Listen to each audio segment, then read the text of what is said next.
어, 오늘 이 시간 하나님께서 우리에게 주실 말씀은 이사야서 61장 1절 4절입니다.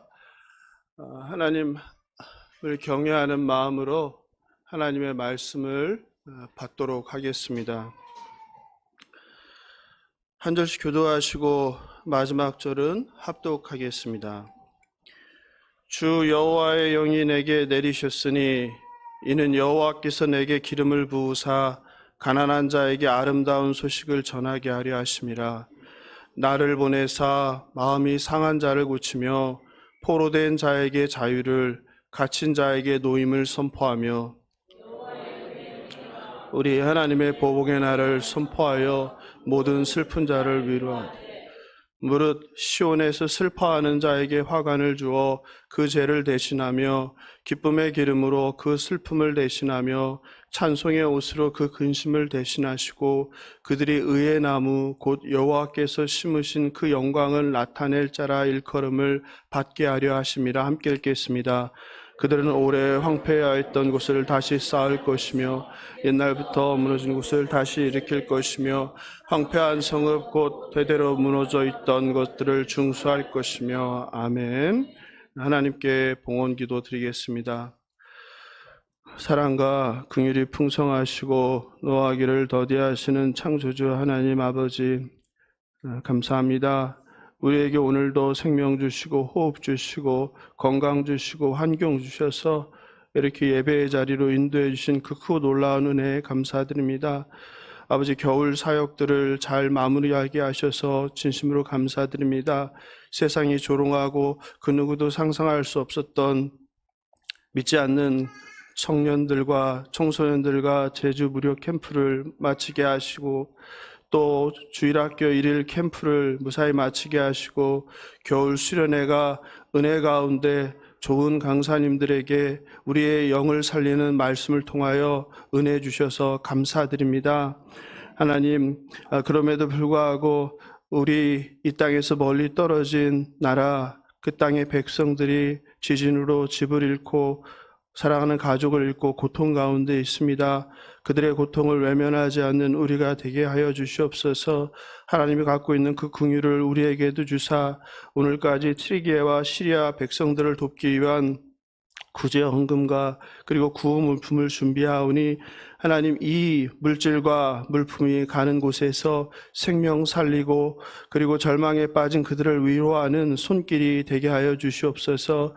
그러나 무엇보다도 바라옵기는 그들이 하나님을 만나는 구원의 은총을 그 땅 가운데도 베풀어 주시옵소서. 하나님, 오늘도 그냥 나오지 아니하고 세상에서 눈물 흘리고 땀 흘리고 사람들의 질시와 모함과 무시와 압제를 당하면서 번 소득의 일부를 하나님께 올려드립니다. 하나님, 기뻐 받아주시옵소서. 우리 성도들의 눈물과 헌신의 물질이 가는 곳마다 영혼 구원의 역사가 일어나게 하시고 하나님 나라가 확장되는 놀라운 부흥의 역사가 있게 하여 주시옵소서. 하나님, 특별히 오늘 부흥이란 이름으로 2023 에즈베리 부흥에 대해서 말씀을 나눕니다. 하나님, 마침 이사야서 61장을 주심도 감사합니다. 모든 것이 하나님의 섭리임을 고백합니다. 바라옵기는 우리의 마음과 귀에 할례를 베풀어 주셔서 살았고 활력 있는 생명의 말씀이 선포될 때마다 아멘으로 화답하게 하시고 그리고 그 말씀이 우리 신비에 새겨지게 하시고 새겨진 말씀이 자라 우리의 의식과 우리의 생각과 우리의 가치관을 변화시켜서 보냄받은 세상에서 그리스도의 작은 삶을 실천해나는 우리 모두가 될 수 있도록 은혜를 베풀어 주시옵소서.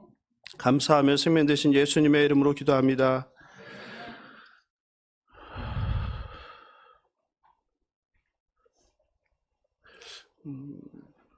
주보를 제가 넉넉하게 60장 준비했는데 주보가 모자랐습니다. 오늘 설교 제목이 보셨다시피 에즈베리 부흥 2023인데요.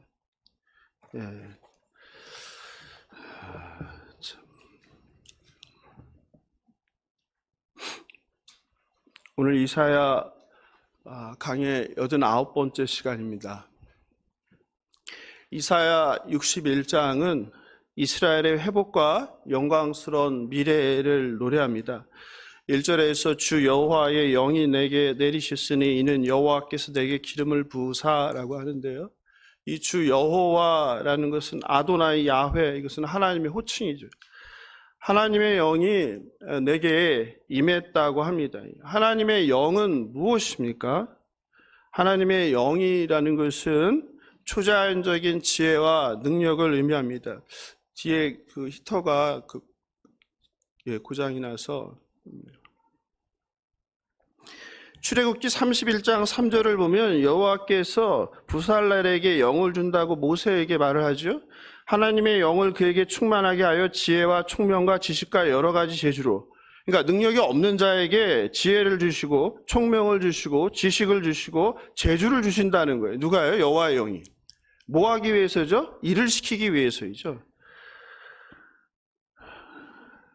하나님께서 혼자 무거운 책임으로 힘들어하는 모세에게 그 장로와 70인에게 여호와의 영을 준다고 말씀하십니다. 민수기 11장 17절이죠. 내가 강림하여 거기서 너와 말하고 내게 임한 영을, 그러니까 모세 너에게 준 영을 그들에게도, 누구예요? 장로와 70인의 지도자로 세움받은 자들에게도 주리니 그들이 너와 함께 백성의 짐을 담당하고 너 혼자 담당하지 아니하리라. 너 혼자 하지 않는다. 너 혼자 너무 힘들다는 거죠. 같이 하라는 거죠. 이사야 11장 2절에서는 더 구체적으로 여호와의 영을 표현합니다. 그의 위에 여호와의 영, 곧 지혜와 총명의 영이요 모략과 재능의 영이요 지식과 여호와를 경외하는 영이 강림하시리니. 여기에는 하나가 더 붙여지죠. 여호와를 경외하는 영이죠. 그죠? 여호와를 경외하는 영. 무슨 말이에요? 야훼 하나님을 믿는 자들은 여호와를 경외하게 된다는 것이죠. 이사야 42장 1절은 또 다른 여호와의 영의 능력을 이야기합니다. 여호와의 영을 주어 정의를 이방에 베풀라. 함께 같이 읽어볼까요? 자막 있나요? 예, 시작. 내가 붙드는 나의 종, 내 마음에 기뻐하는 자, 곧 내가 택한 사람을 보라. 내가 나의 영을 그에게 부어주습 그가 이방에 정의를 베풀리라. 여호와의 영을 베풀어 주는데 그 목적이 무엇입니까? 이방 나라에 하나님의 정의, 공의를 베풀라 이 뜻이에요. 이처럼 성경은 여호와의 영이 임할 때 사명을 감당하도록 종에게 초자연적인 능력이 함께 주어진다고 말씀하십니다.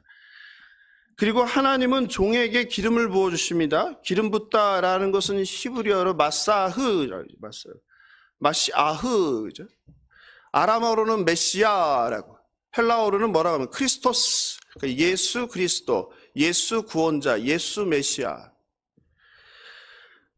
또한 이 기름을 붓는다는 단어는 기름 부음을 받은 자를 의미하죠.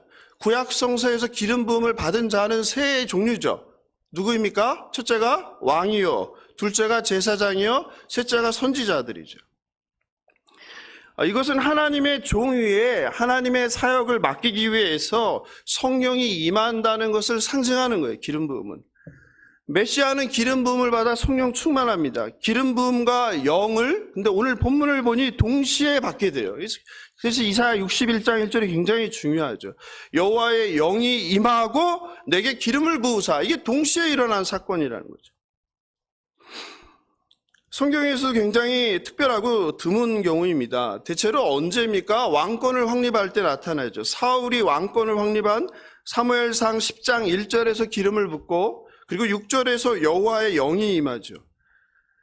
사무엘상 10장 1절입니다. 이에 사무엘이 기름병을 가져다가 사울의 머리에 붓고 입맞춤에 이르되 여호와께서 내게 기름을 부으사 그의 기업의 지도자로 삼지 아니하셨느냐. 6절입니다.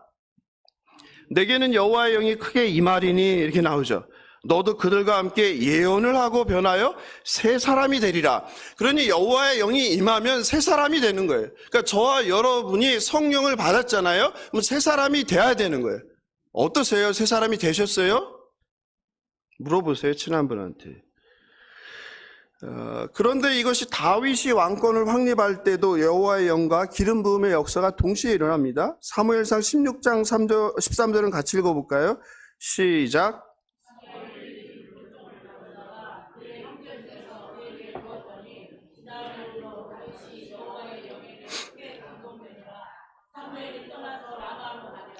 그런데 그런 놀라운 사건이 오늘 이사야서 61장 1절에서 동시에 일어난다. 그런데 우리에게 이사야서 61장 1, 2절은 익숙하죠. 다른 이사야서만큼은 아니지만 유명한 이사야서 이 말씀이 유명하고 우리에게 익숙해요. 이건 왜 그렇습니까? 예수님께서 공생의 초기에 나사렛 회당에서 성경을 읽으실 때 바로 이사야서 61장 1절 2절을 인용했죠. 누가복음을 한번 살펴볼까요? 누가복음 4장 16절 19절입니다. 한 절씩 같이 교독해 보겠습니다. 예수께서 그 자라나신 곳 나사렛에 이르사 안식일에 늘 하시던 대로 회당에 들어가서 성경을 읽으려고 서심해. 교독이니까 여러분이 읽으셔야죠. 17절.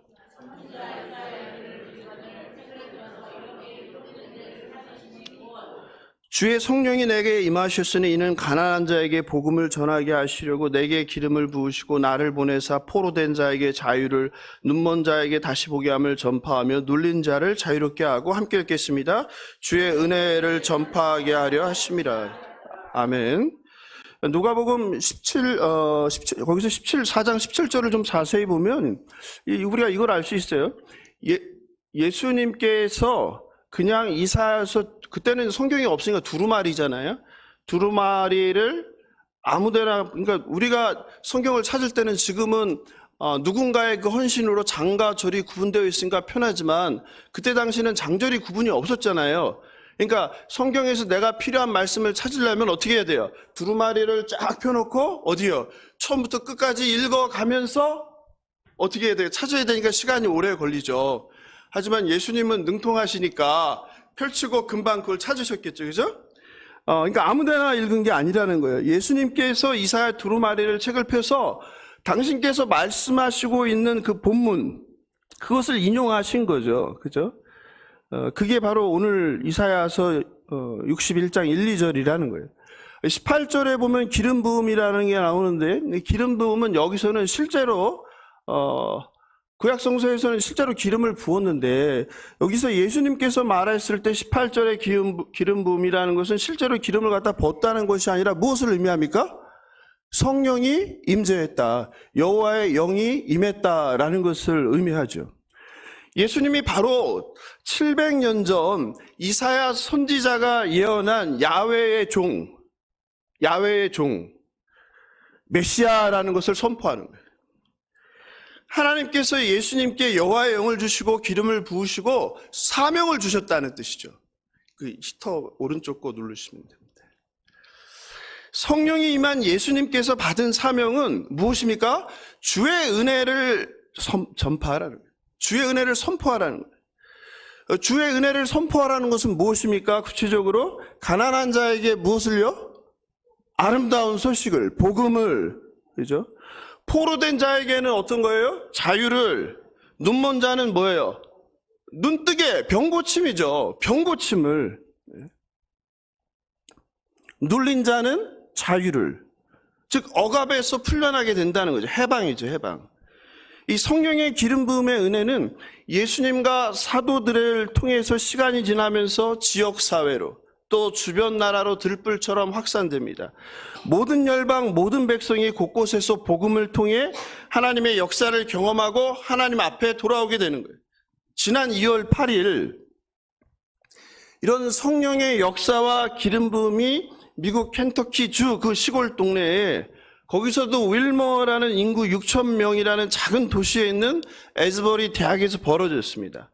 밤낮으로 하나님을 경배하는 예배가 2주 넘게 진행되고 전국에서, 아니 전 세계에서 사람들이 몰려들고 있습니다.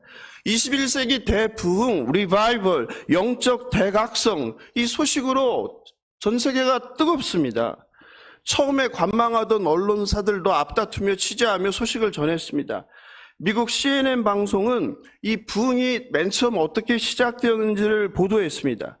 지난 2월 8일 수요일 교회 예배가 끝나고 학생들은 수업에 돌아갔습니다. 그런데 남아서 기도하던 20-30명의 학생들이 기도할 때 하나님의 거룩한 임재를 경험하기 시작했습니다. 그리고 이 소식을 학생들이 알리면서 학생들과 교수들이 강당으로 모여들기 시작하고 지금까지 예배가 계속되고 있습니다. 못 보신 분들도 계실 것 같아요. 20일 가까이 됐는데 아직 소식을 접하지 못한 그분들을 위해서 제가 뉴스를 몇 개를 좀 편집을 했어요. 함께 잠깐 보시겠습니다.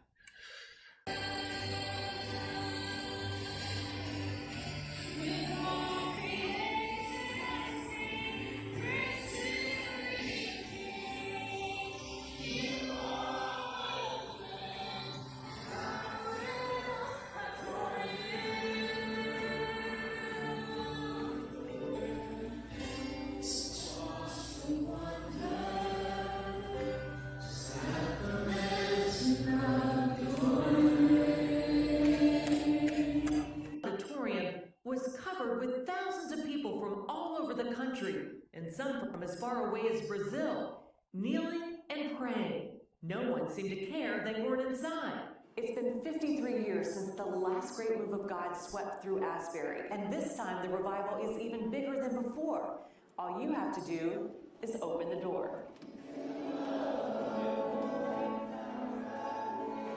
Intending for a move of God, for a cause of God greater than any one of us individually. And so we've just been crying out for that. So when this broke out, we just knew this is where we need to be. To instill in them that they can be anybody they want to be. He sees the revival as proof of God's love, not just to Gen Z, but to all of us. 이 켄터키주 에스버리 유니버시티에서 붐이 일어난다는 기쁜 소식이 있어요. 1905년도에 있었고 21년도, 50년도, 58년, 그리고 이제 70년도. 70년도에 있었을 때에 이제 144시간 끊이지 않는 그 예배.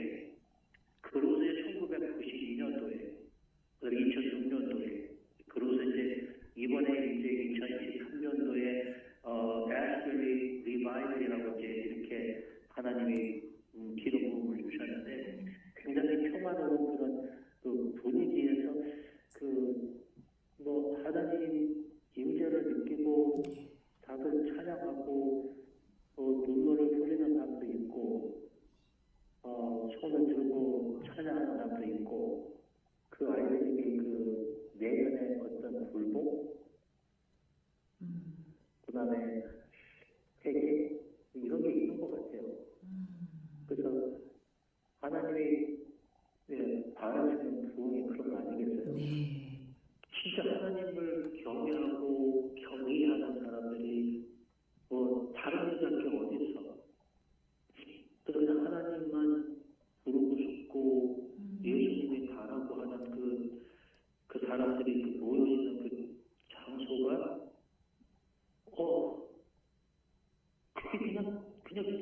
그게 그게 좋은 거더라고요.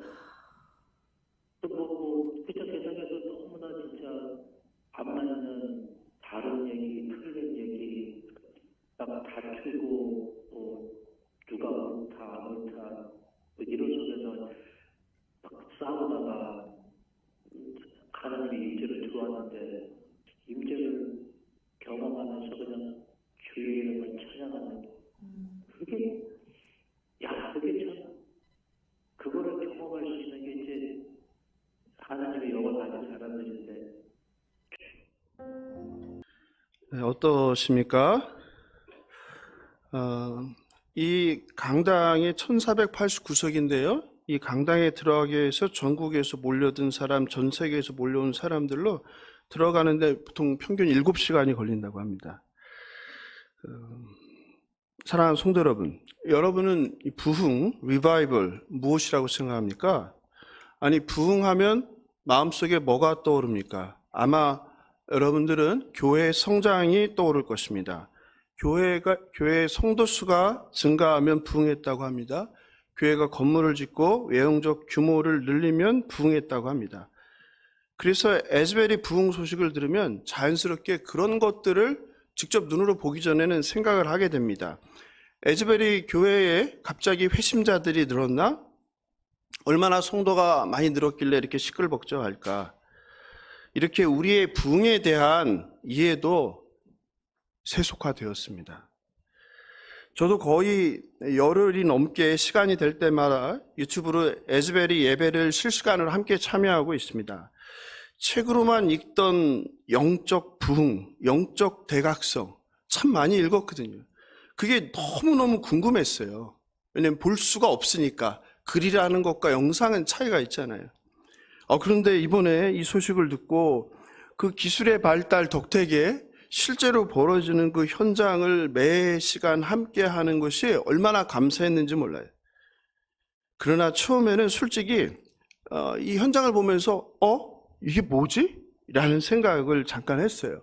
왜냐하면 제가 책에서 읽었고 제가 상상하고 기대했던 부흥, 영적 대각성과 너무 달랐기 때문이에요. 우리가 아는 영적 대각성의 성경에 나오는 대표적인 본문은 무엇입니까? 사도행전 2장이죠. 같이 한번 볼까요? 사도행전 2장 1절 4절입니다.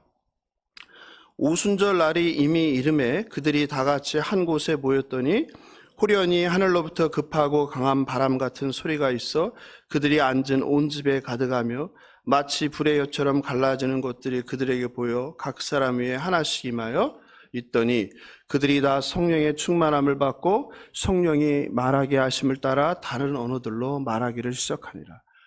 이 사도행전 2장의 그 신비한 사건이 너무나 강력하게 각인되어 있다 보니까 이런 기대를 너무 많이 했던 것 같습니다. 그런데 현장 영상 예배를 보면 사도행전 2장과 같은 이런 초자연적인 현상은 보이지 않습니다. 기가 터질 듯한, 저는 예배에 관심이 많아서 예배 현장을 이렇게 카메라를 돌려가면서 여러 채널을 이렇게 보는데요. 여러분 그 예배당 강당이죠. 강당을 보면서 특별한 거 못 느끼셨어요? 그 전에 1970년대 부흥에 있던 화면도 보여줬잖아요. 바뀐 게 없어요. 바뀐 게 없어요. 미국이라는 데가 그런 나라예요. 기가 터질 듯한, 보통 우리가 집회 같은 데 보면 기가 터지게 울려대잖아요. 그죠? 드럼을 치면서 정신을 빼놓잖아요. 뜨겁게 박수치면서 혼을 빼놔서 우리의 이성이 없어져 버리게 하잖아요. 감정이 막 흥분되게 만들잖아요. 그래서 이게 성령 충만인지 내 감정 충만인지 구별 못하게 한단 말이에요. 한국교회는. 근데 그게 없어요. 악기도요. 보니까 그냥 딱 피아노예요. 피아노랑 보니까 건반 하나 정도 있는 것 같고, 그리고 전자 일렉도 안 보이는 것 같아요. 그냥 기타 같은 것 같고. 더 중요한 것은 화려한 조명도 없어요. 그리고 더 놀라운 것은 누군가 이 프로그램을 짜지 않았어요. 학생들이 이게 군데군데 나와서 하는데 너무 세련되지도 않았어요. 이거 뭐 하자는 건가 싶을 정도예요. 오늘날 한국교회 대형교회는요, 초단위로 콘티를 짜서 합니다. 많은 것을 생각하게 됐어요. 지극히 평범한 일상의 예배였어요. 그런데 그곳에 평강과 기쁨이 넘쳐 흘렀습니다. 마치 1980년대, 90년대 시골 강당에 모여서 드리는 예배 같았어요. 놀라운 것은 불특정 다수의 그 학교 학생들이 아니란 말이에요. 전국에서 몰렸으니까.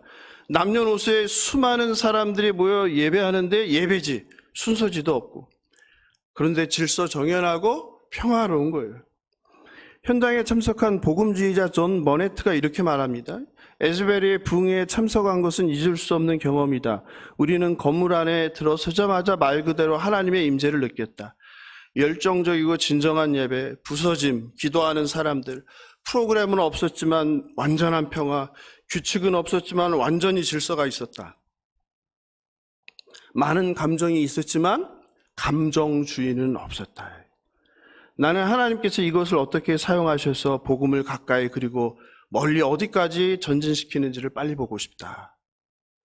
실제로 이 부흥의 불길이 미국의 다른 지역, 다른 대학들로 번져가고 있습니다.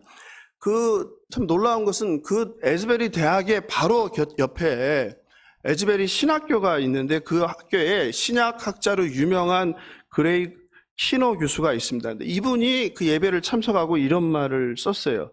소셜미디어에서는 이를 부흥이라고 불러야 하는지에 대한 논쟁이 뜨겁다.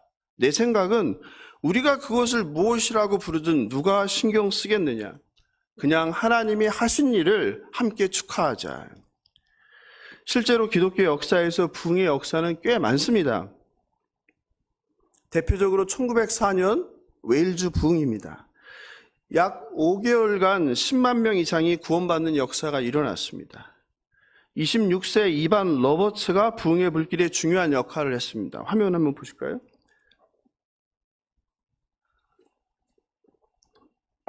그는 가난했지만 경건한 가정에서 태어나 12살에 탄광에서 일했습니다. 13살 때에는 자신을 성령으로 충만케 하셔서 웨일즈의 부흥을 보내주시기를 하나님께 기도했어요. 13살이면 몇 학년입니까? 6학년이, 그죠? 6학년이 웨일즈의 부흥을 보내달라고, 나를 성령 충만케 해달라고 기도했어요. 우리 청소년 한번 생각해 보십시오.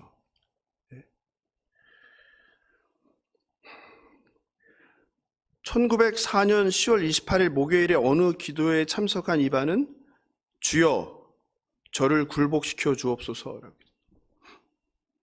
그때 성령의 강한 임재를 경험했습니다. 그리고 하나님의 임재의 구름이 여러 달 동안 웨일즈 전 지역에 낮게 들이었습니다. 이런 웨일즈의 부흥이 퍼져나가면서 미국으로 건너갔습니다. 그중 가장 대표적인 것이 바로 1906년 많이 들어보셨죠? 남가주 아주사 부흥입니다. LA에서도 1904년 영국 웨일즈와 같은 부흥이 임하게 해달라고 기도하는 사람들이 있었습니다. 윌리엄 제이 시모 목사가 그 중에 한 사람이었습니다. 윌리엄 시모 목사는 루이지애나에서 흑인 노예의 아들로 태어났습니다. 어린 시절 초년두로 심하게 앓아 눈을 실명했습니다. 그는 몇몇 흑인 성도들과 함께 LA의 가정집에서 함께 모여 기도하고 예배했습니다. 그런데 거기에서 능력이 나타나며 백인들을 포함한 주변 사람들이 점점 참석했습니다. 1906년 성령께서 그 시모가 인도하는 모임에 강하게 임하셨습니다. 그 자리에 참석한 모든 사람들이 방언을 하기 시작했습니다. 그리고 여러 은사들이 나타나고 병 고침의 일이 발생했습니다. 여러분, 시모가 병을 고친 이야기를 들으면요, 이건 정말 믿기가 힘들어요. 목사인 저도. 팔이 없는 사람이 팔이 자라나요. 못 들어보셨어요? 되게 유명한 사건인데. 그런데 시모만 그런 게 아니라 그 집회에서 함께 기도하는 기도회 어린 13살짜리도 기도하면 몸에서 암이 떨어져 나가요. 시모만 그런 게 아니에요. 여러분, 이 시모 이야기 아주사 부흥은 그래서 논란이 굉장히 많습니다. 굉장히 유명한데 모르시는군요. 사람들이 너무 몰려들자 그 축대가 무너져서 큰 창고로 감리교회가 사용하던 창고인 빈 건물로 이전했습니다. 어느 날 밤 교회에서 불이 났다고 소방차가 출동했습니다. 예배 건물 위에 하늘에서 내려오는 불과 예배당 건물에서 올라가는 불이 서로 만나 불꽃을 일으키고 있었어요. 여러분, 이게 믿어지세요? 사도행전 2장의 사건이 아주사에서는 일어났어요. 하나님의 영광 쉐키나죠. 출애굽기에 나오는 15m, 그 불기둥이 15m 이상이나 돼서 주민이 놀라 신고한 겁니다. 제용서, 성령, 세례, 치유를 사모하는 성도들이 전국에서 모여들고 LA 타임즈와 다른 신문들이 보도하면서 세계적으로 알려지게 되었습니다. 아주사 거리 부흥은 물론 치유가 그리고 성령 세례가 특징이에요. 그런데 변화가 없었느냐? 그렇지 않습니다. 아주사 이 거리 부흥은 백인, 흑인, 황색인 등의 인종의 차별이 없어지는 계기가 되었고, 여자 목사, 여성에 대한 차별이 없어지며 여자가 목사가 될 수 있는 계기가 되었습니다. 뿐만 아니라 그때 성령을 체험한 많은 사람들이 선교사로 자원하여 전 세계로 흩어져서 복음을 전했는데, 그게 바로 오늘날 어떤 교회들이에요? 오순절 교회예요. 그 오순절 교회가 그렇게 해서 세계 5억 명 가까이 증가하게 된 것입니다. 20세기 초 놀라운 부흥의 역사는 여러분도 아시듯이 영국, 미국뿐만 아니라 이 땅, 조선, 대한민국에서도 있었습니다. 그래서 많은 사람들이 영국에서 시작해서 미국으로 왔다가 한국으로 왔다고 생각하는데 그렇지 않습니다. 1903년 원산 대부흥으로 시작됐어요. 지난번 우리 청소년 데리고 방문한 양화진 선교사 모여기에 있는 하디 선교사가 회개하면서 일어났어요. 내가 조선 사람들을 무시했다고. 1907년 평양 대부흥에 관한 글을 제가 잠깐 소개하겠습니다. 캐나다 출신 스테판 고퍼스 선교사님이 기록한 글입니다. 조선에서 일어난 부흥운동이 나에게는 너무나 많은 영향을 미쳤기 때문에 그것에 관해 글을 쓰고자 한다. 한국의 신자들이 헌신과 그들의 희생을 생각할 때 나는 내가 주를 위해 얼마나 한 일이 없는가를 생각하고 부끄럽다. 1906년 9월 서울에서 열린 한 선교사 회합에서 조선의 부흥을 위해 기도하기 시작했다. 1907년 1월 첫 주 평양 장대현 교회에서 개최된 전국 교회 평신도 사경 집회 마지막 날 저녁에 1000명이 모여들었다. 그러나 안타깝게도 하늘문은 마치 논문처럼 닫혀 있었다. 그때 갑자기 한국교회 지도자인 길선주 장로가 일어나 자기의 죄를 고백했다. 그 유명한 말씀이죠. 들어보셨죠? 이거는 저는 아간입니다. 하나님께서 나 때문에 축복을 안 해주십니다. 나는 1년 전 내 친구가 임종하면서 맡긴 재산을 관리하면서 그 미망인의 돈 100불을 훔쳤습니다.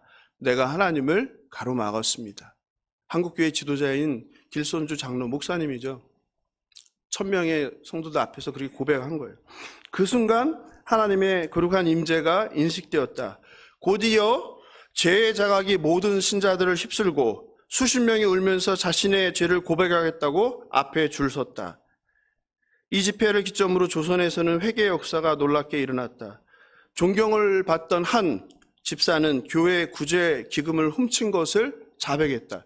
교회 돈 헌금을 훔쳤다는 거예요. 그걸 자백한 거예요.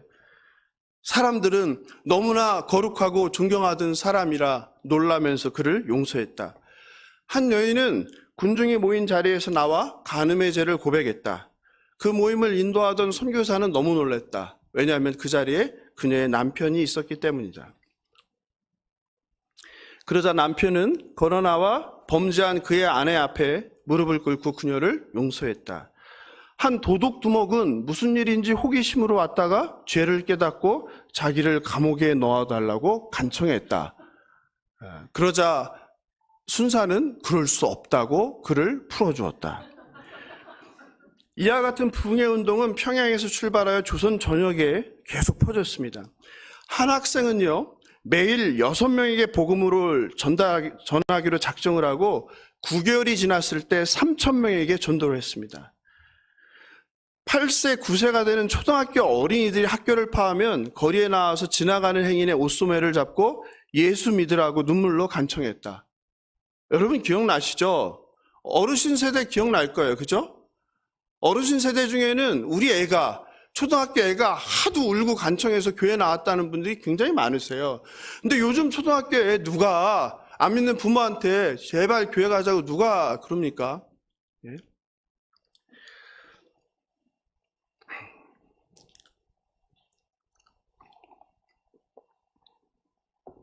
지금 이런 하나님의 붕의 역사가 미국의 촌동네 켄터키주, 거기서도 촌마을, 인구 6,000밖에 안 되는 학생 1,600명의 에즈버리 대학에서 누구에 의해서요? 기도하는 젊은 학생들에 의해 시작되었어요. 그런데 제가 안타까운 것은 이것을 두고 한국에 의식 있는 많은 목사님들이 냉담합니다. 혹은 부흥은 그런 게 아니라고 비판을 하세요. 되게 노래로 승부 보는 이상한 부흥이, 목사님이신데 찬양이라고 안 하고 노래라고 표현을 했더라고요. 미국에서 일어나고 있다고 하네요. 조롱하는 거죠. 본인이 미국에 계신데 남 얘기하듯 하는 거죠. 에즈버리의 화음이 건전하다는 생각이 듭니다. 그래도 그렇게 평가하는 거, 이제 광기가 있거나 사탄이 역사하는 것처럼 보이진 않는데, 그러면서 대체 부흥이 뭡니까? 이미 믿는 사람들이 모여 노래하는 것이 부흥입니까? 그러니까 이분의 생각에도 부흥이라는 것은 뭐예요? 믿는 사람들이 찬양하고 기도하는 게 아니라 믿지 않는 사람들이 와야 부흥이다, 이런 생각을 갖고 있는 거죠. 잘못된 거죠. 또 다른 목사님은 이렇게 말합니다. 참된 부흥은 모여서 쉬지 않고 예배하고 찬양하는 것이 아닙니다. 사회 정의를 실현해야 합니다. 삶이 변해야 합니다. 물론 틀린 말은 아니에요. 그러나 제 입장은 조금 다릅니다. 지금은 어떤 점에서 코로나 3년 팬데믹으로 잃어버린 하나님에 대한 예배와 성도의 교제가 먼저 회복될 필요가 있는 때입니다. 사실 팬데믹 3년은 교회 공동체가 함께 모여 예배하는 현장 예배의 감격과 성도의 교제를 크게 훼손시켰습니다. 여러분, 이 예배당도 불과 얼마 전에까지만 해도 20명이 그냥 우울하게 예배 드리지 않았어요? 그런데 여러분, 예배당이 꽉 차서 예배 드릴 때 어떻습니까? 다릅니다. 우리가 인간이라 어쩔 수 없어요. 뿐만 아니라 성도들의 좋은 신앙 습관뿐만 아니라 편리함에 길들여져 현장 예배에 대한 생각도 바꿔놓았어요. 신학자들도 한몫했죠. 온라인 예배 괜찮다. 특별한 상황에서, 불가피한 상황에서 어쩔 수 없이 드리는 게 아니라 이제는 온라인 예배가 대세가 됐죠. 온라인 교회가 여기저기서 우후죽순으로 생겨나고 있죠. 저는 개인적으로 하나님을 향한 순전한 예배가 회복될 때 참된 회개가 동반된다고 생각합니다. 참된 회개가 일어날 때 보냄받은 세상에 나가 그곳에서 가정을 바꾸고 직장을 바꾸고 사회를 바꾸고 하나님의 공의와 정의를 그 땅 가운데 실현하려고 애쓰게 될 거라고 생각합니다. 대학만 가면 많은 청년들이 이때를 기다렸다는 듯이 교회를 떠납니다. 대학생 복음률이 3% 이야기합니다. 세계 최저 출산율로 아기들이 사라지니 주일학교가 없는 교회는 점점 증가합니다. 40, 50대는 자식 키우며 먹고 살기 바빠 예배당 밟기도 힘듭니다. 고단한 삶입니다. 예배당엔 80년대 과거 부흥을 경험한 노년 세대가 쓸쓸히 앉아있을 뿐입니다. 이것이 오늘 한국교회의 현 주소입니다. 60대 이상의 세대가 가면 많은 예배당들은 다 매물로 나오게 될 것입니다. 지금 이미 시작되었고 그 매물은 이단들이 걷어가고 있죠. 그런 점에서 손을 들고 하나님을 찾고 부르며 찬양만 한다고 에즈벨이 부흥을 우리 스스로, 세상 사람들은 그럴 수 있지만 예수를 믿고 하나님을 경외하는 우리 스스로 폄하하기보다 젊은이들의 회개기도와 하나님의 임재의 사모함으로 부흥이 시작됐다는 사실만으로도 우리가 감사하고 기뻐하면 어떨까? 저는 그렇게 생각합니다. 만약 우리 교회를 떠났던 성도들이 혹은 오랫동안 예배당에 나오지 않던 성도들이 어느 날 기도하고 예배드리고 싶다면서 오셔서 함께 하나님을 찬양한다면 그 자체로 기쁜 거 아니겠습니까? 네? 그 사람에게 참된 부흥은 그게 아니야. 당신의 삶이 바꿔야 돼. 세상에 나가 정의를 실현해야 한다고 말한다면 어쩌면 시기상조의 무리한 요구일지 모릅니다. 그냥 하나님께 교회에 돌아왔다는 사실 하나만으로 감사하고 격려하고 함께 하나님을 찬양하면 좋겠습니다. 20일 가까이 밤낮으로 하나님을 찬양하고 기도하는 것 여러분 하실 수 있으세요? 예? 우리 교회가 할 수 있겠어요? 예? 예? 안 돼요? 그 자체가 놀랍고 경이로운 일입니다. 뒤에 물 하나만 갖다 주실래요? 사람의 생각과 능력으로 할 수 없는 일입니다. 성도 여러분, 신앙은 지켜보는 것이 아니라 참여하는 것입니다. 주일 예배에 와서 하나님을 경배하고 찬양하는 예배자가 아니라 뭐 하나 한번 지켜보는 구경꾼이 되어서는 안 됩니다. 개인적으로 저와 여러분도 하나님의 임재를 사모하며 함께 기도와 찬양의 자리로 나가 하나님의 임재를, 하나님의 은혜를 우리에게도 달라고 간구해야 합니다. 우리 죄를 회개하고 우리를 불쌍히 여겨달라고 자비를 구하는 저와 여러분 되시길 주님의 이름으로 축원합니다. 교회사 속의 많은 부흥들은 실제로 많은 성령의 열매를 맺었어요.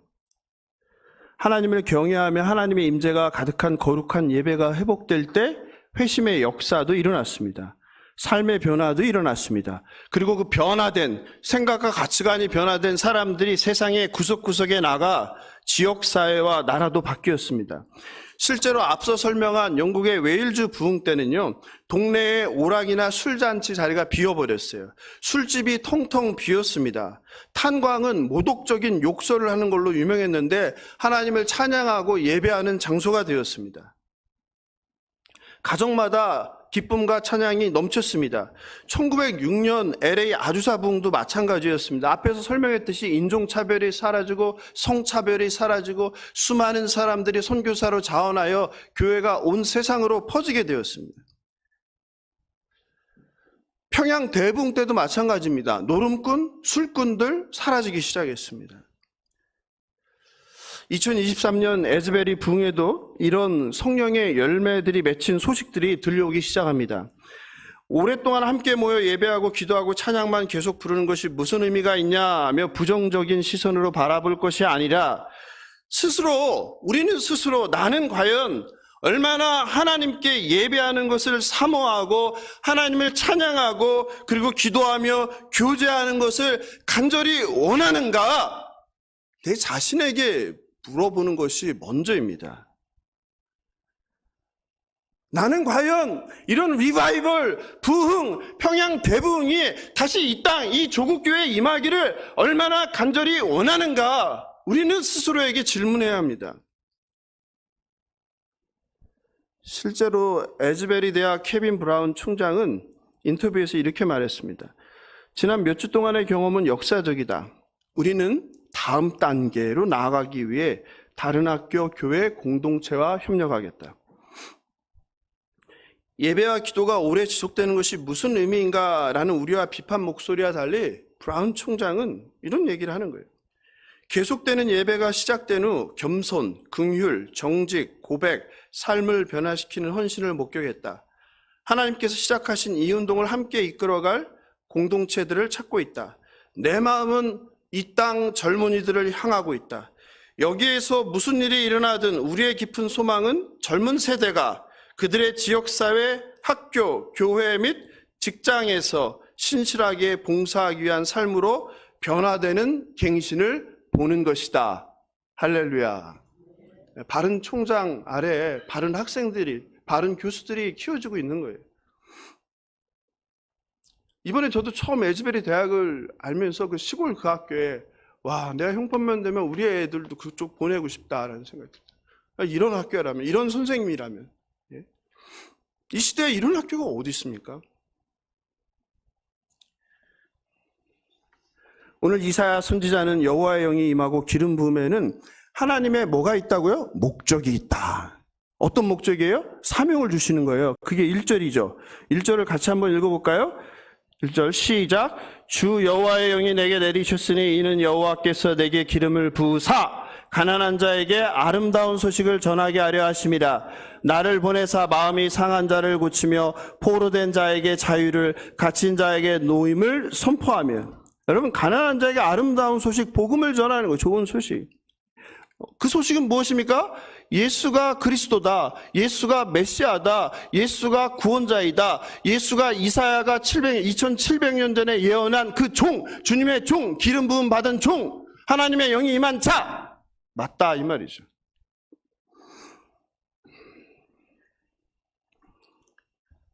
기름 부음과 하나님의 영이 부어주는 것은요, 한 사람의 이기적인 야망을 이루라고, 세상의 부귀영화를 이루라고, 성공하라고 주는 게 아니에요.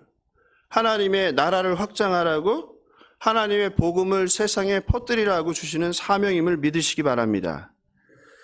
한마디로 어둠을 빛으로 밝히는 거예요. 그것을 무엇이라고 합니까? 성경은 구원이죠. 해방이죠. 정신의 결박이든 몸의 결박이든 압제와 묶인 곳에서 자유하게 하는 것이죠. 그리고 은혜의 해와 보복의 날을 선포하는 게 2절이에요. 2절 같이 읽어볼까요? 시작. 여호와의 은혜의 해와 우리 하나님의 보복의 날을 선포하며 모든 슬픈 자를 위로하되.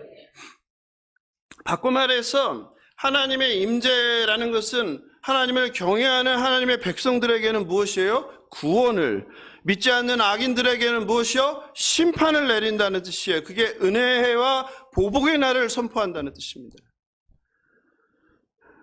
이 일이 벌어질 때 슬픔이 기쁨이 되고 절망이 희망이 됩니다. 상처가 회복되고 감사와 기쁨의 찬양을 부르게 됩니다. 그게 3절이죠. 같이 읽어보겠습니다. 시작.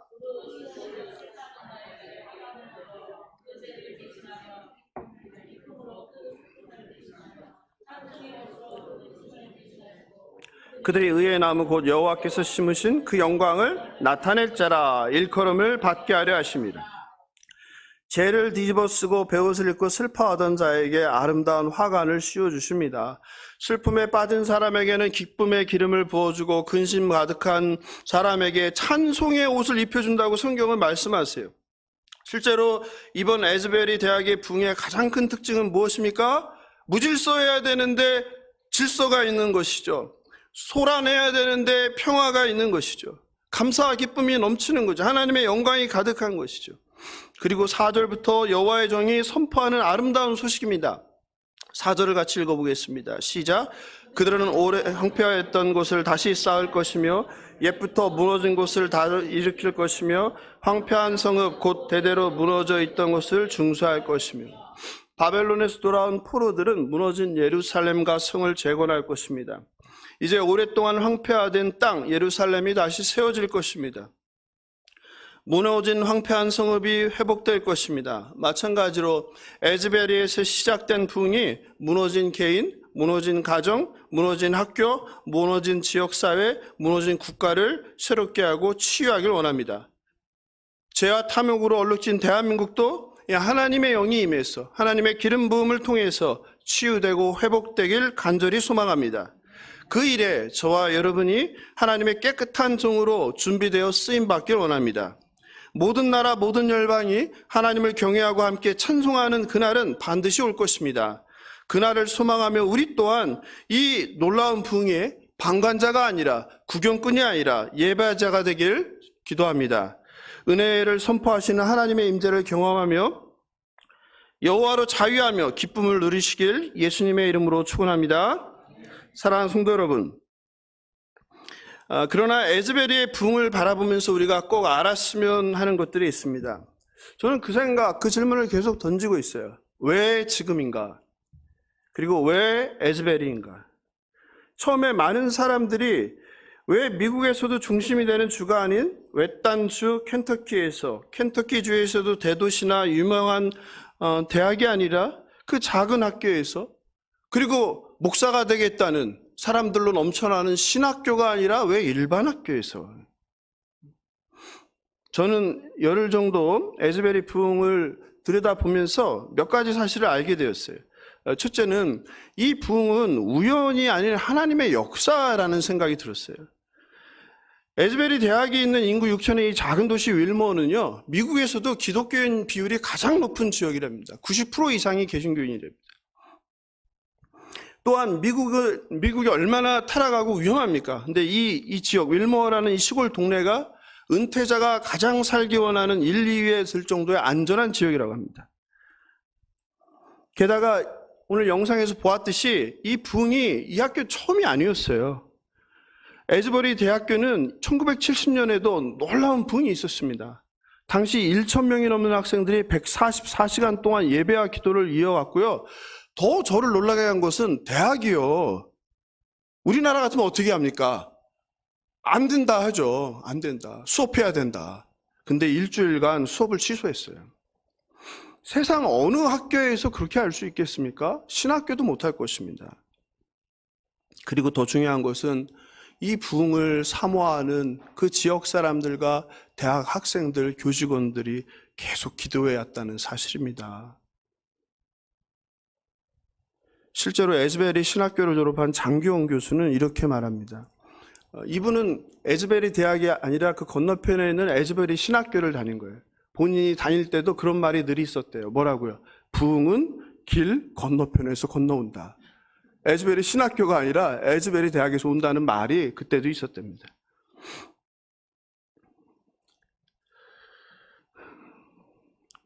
영국 웨일즈 대부흥 때도, 미국 아주사 대부흥 때도, 한국의 평양 대부흥 때도, 그리고 이번 2023년 미국 에즈베리 부흥에도 누가 있었습니까? 부흥을 사모하며 하나님의 임재를 사모하는, 기도하는 사람들이 오랫동안 준비한 것입니다. 지난 2월 6일 새벽 튀르키예 시리아 대지진으로 24일 날 제가 확인해 보니까 사망자가 5만 명이 넘었다고 합니다. 사망자만 5만 명이. 그리고 에즈베리 부흥이 2월 8일 날 시작되었어요. 조심스럽지만 저는 개인적으로 대지진과 에즈베리 부흥이 무관하지 않을 수 있다는 생각이 들었어요. 실제로 1906년 아주사 LA 부흥이 있던 해, 그 해는 어떤 해인지 아십니까? 샌프란시스코 대지진이 있던 해입니다. 예, 보십시오. 그때 사진인데 샌프란시스코 대지진으로 완전히 도시가 다 파괴된 그 해예요. 우크라이나 러시아 전쟁은 여전히 진행 중입니다. 대지진으로 수많은 사람이 죽고 수많은 재산 피해가 나고 고통으로 신음하는데 그 옆 동네에서는 계속 전쟁을 하는 거예요. 인간이 이런 존재예요. 큰 지진 피해를 입은 시리아는 2011년 이래 내전으로 고통받고 있는 사람들이에요. 난민 생활하던 사람들의 엎친 데 엎친 일이 벌어진 거예요. 하나님께서 마지막 때에 전쟁과 기근과 가뭄과 지진이 있다고 말씀하셨습니다. 그러면서 우리에게 주신 명령은 너희는 깨어서 기도하라는 거예요. 지진으로 5만 명이 하루아침에 목숨을 잃고 지구촌 곳곳에는 여전히 자신의 욕망을 이루기 위한 탐욕의 전쟁이 일어나는 상황을 보면서 과연 우리는 얼마나 가슴을 치며 내 일처럼, 내 가족의 일처럼 기도를 했습니까? 그런 분들 많지 않을 겁니다. 실제로 8일 에즈베리 휴즈 강당 부흥이 있기 전에 채플 시간에 설교를 자크 미어크립스 목사가 했는데 로마서 12장을 가지고 실천하는 사랑이란 주제로 설교한 후에 학생들에게 기도 제목을 이렇게 나눴습니다. 하나님의 사랑을 배우기 전까지 여기를 떠나지 말라. 하나님의 사랑을 배우라. 그 사랑이 부어지도록 계속해서 부어지도록 말이다. 그러면 하나님은 여러분을 다시 채우실 것이다. 세상에는 이런 종류의 사랑이 필요하다.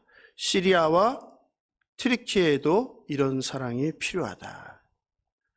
사랑하는 성도 여러분, 하나님께 백성들이 하나님을 찾고 부르기를 원하십니다. 그 목사의 설교와 기도 나눔에 학생들이 다 수업 시간으로 돌아갔지만 수십 명의 학생은 남아서 기도했던 것입니다.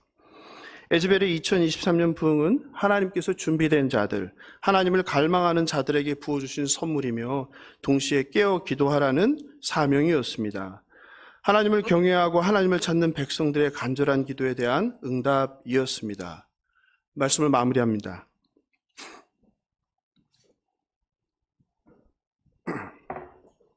사랑하는 성도 여러분, 저는 미국 에즈베리의 부흥이 태평양을 건너 조국 교회에도 시작되길 원하는 사람입니다. 이사야 말씀처럼 하나님의 영이 임하고 기름 부음을 받길 원합니다. 3년의 코로나로 상실한 현장 예배의 감격과 기쁨을 다시 회복하길 원합니다. 코로나로 신앙을 잃고 방황하는 200만 명이나 된다는 가나안 성도들이 이제 건강한 교회를, 건강한 공동체를 만나 다시 성도의 교제를 하며 말씀과 기도로 무장되어 하나님 앞에 굴복하길 원합니다. 성도의 교제 없이 온라인으로 설교 듣고 예배하는 것으로 자족하지 말고 함께 예배 자리에 나와 하나님을 찬양하고 경배하고 기도하길 원합니다. 그리고 하나님의 거룩한 임재를 경험한 주의 백성들이 마음을 찢는 참된 회개를 하길 원합니다. 교회 밖 세상에 나가 보냄받은 가정, 직장, 동네에서 가족, 동료, 이웃에게 잘못한 것을 사과하고 변화된 삶을 증거하시기 바랍니다. 사도행전 2장에서 성령을 받은 성도들이 자신의 재산을 내어놓고 공동체 안에서 유무상통하는 놀라운 역사가 이 시대에는 불가능해라고 말하지 말고 이 시대 조국 교회에도 일어나길 원합니다. 갑질하던 사장이 직원들에게 인자와 사랑으로 대하며 존중해 주길 원합니다. 식당에 가서 갑질하던 그리스도인들이 직원들에게 공손하게 대하길 원합니다. 동네 아파트 경비들 청소하는 분들 무시했던 그리스도인들이 있다면 회개하고 그들을 동일한 인간으로 존중해 주길 바랍니다. 가족 가운데, 친척 가운데, 이웃 가운데, 직장 동료 가운데 혹은 교회 공동체 안에서 서로 미워하고 싫어하고 원수 맺는 사람들이 있다면 먼저 나가 손 내밀어 화해하는 성령의 역사가 있길 바랍니다. 성령이 임하니 옛사람이 새사람이 되었다고, 이기적인 존재가 이타적인 존재가 되었다는 이런 놀라운 삶의 변화, 생각의 변화, 가치관의 변화가 일어나는 참된 부흥이 이 조국교회에, 이 예수사랑교회에 임하길 간절히 기도합니다. 사랑하는 성도 여러분, 신앙은 구경하는 것이 아니라 사모하며 간구하며 은혜의 자리로 나아가는 것입니다. 에즈벨에 임한 여호와의 영이 이 예배당에, 이 시간에 가득하길 원합니다. 목마른 사슴이 시냇물을 찾듯 여호와의 임재와 영광에 갈급한 저와 여러분 되길 바랍니다. 수원의 작은 교회, 이 예수사랑교회에서 그 부흥의 역사가 시작되길 주님의 이름으로 축원합니다. 제가 거의 일주일 넘게 기도했습니다. 저와 친한 목사들이 다 이거를 부정적으로 보고 비판하는데 저는 마음이 달랐어요. 저는 너무너무 사모하는 사람이에요. 하나님의 임재를. 그런데 오늘 아침 예배 11시 제가 깜짝 놀랐어요. 제가 담임 목사로 온 게 이제 1년 1개월 돼 가는데 처음이에요. 이렇게 예배당이 꽉 찬 거.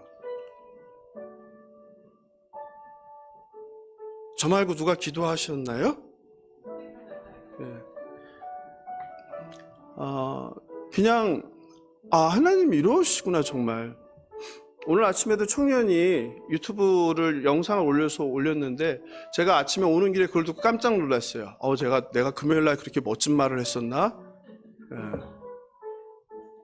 하나님 기뻐하시는 일을 할 땐 믿고 힘들지만 첫 발을 내딛으면 하나님께서 역사하신다. 이 시간 기도하길 원합니다. 주여, 우리를 불쌍히 여기셔서 우리의 완악함과 우리의 부패함과 죄됨을 회개합니다. 용서하소서. 부흥을 주시옵소서. 하나님 임재하소서. 주님의 이름 한번 부르고 간절히 기도하겠습니다.